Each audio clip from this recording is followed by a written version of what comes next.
Why do over 50% of workplace harassment claims go unnoticed? Let's dive into a case that broke the silence.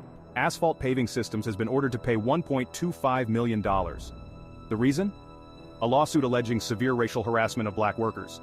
The U.S. Equal Employment Opportunity Commission exposed a disturbing pattern: racial slurs, threats, and unequal treatment. White managers and co-workers allegedly used racial slurs and denied black employees basic facilities like indoor restrooms. This isn't just a fine, it's a wake-up call. Asphalt Paving Systems is now mandated to conduct annual anti-discrimination training. Decades after the Civil Rights Act, racial discrimination still tarnishes workplaces. What do you think about this verdict? Drop a comment below. And don't forget to like, subscribe, and share this video to spread awareness. Let's continue to fight for equality.